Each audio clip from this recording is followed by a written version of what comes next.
मुंबई ठाण्यात महिलांवर सर्वाधिक लैंगिक अत्याचार.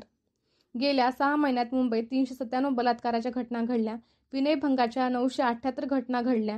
ठाण्यात 148 बलात्काराच्या घटना घडल्या असून विनयभंगाच्या 260 घटना घडल्या आहेत. कौटुंबिक हिंसाचारात पुणे पहिल्या स्थानावर. राज्यात कौटुंबिक हिंसाचाराच्याही प्रमाणात वाढ झाली आहे.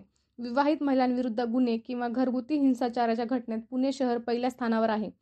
पुण्यात सर्वाधिक 218 गुन्ह्याची नोंद झाली आहे. दुसऱ्या स्थानावर मुंबई असून तेथे 185 गुन्हे कौटुंबिक हिंसाचाराचे गुन्हे नोंदवण्यात आले आहेत. तसेच गृहमंत्र्याच्या नागपुरातही 124 गुन्ह्यांची नोंद असून राज्यात हे शहर तिसऱ्या स्थानावर आहे. राज्यात महिलांवर लैंगिक अत्याचाराच्या घटनांबाबत राज्य महिला आयोग गंभीर आहे. पोलिसांनी महिलाविषयक गुन्ह्यांच्या गांभीर्याने तपास करावा. आम्ही सुद्धा अशा घटनांकडे गांभीर्याने लक्ष देऊन दखल देत असतो. आभा पांडे, सदस्य राज्य महिला आयोग.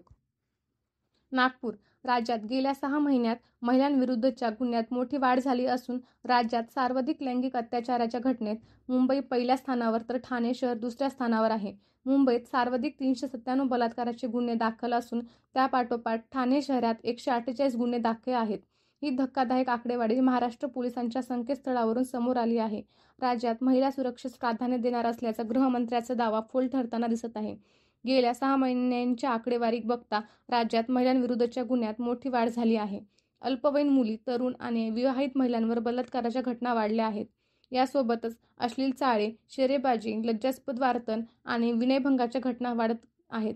गेल्या 6 महिन्यात मुंबईत तब्बल 397 बलात्काराच्या घटना घडल्या. या प्रकरणी 374 आरोपींना अटक करण्यात आली. विनयभंगाच्या 978 घटना घडल्या. दुसऱ्या क्रमांकावर मुख्यमंत्र्यांचे शहर ठाणे आहे. येथे 148 बलात्काराच्या घटना घडल्या असून विनयभंगाच्या 260 घटना घडल्या आहेत. तिसऱ्या क्रमांकावर नागपूर असून नागपुरात 147 बलात्काराच्या तर 240 विनयभंगाच्या घटना घडल्या. चौथ्या क्रमांकावर पुणे असून तेथे 144 बलात्काराच्या तर 247 विनयभंगाच्या घटना घडल्या.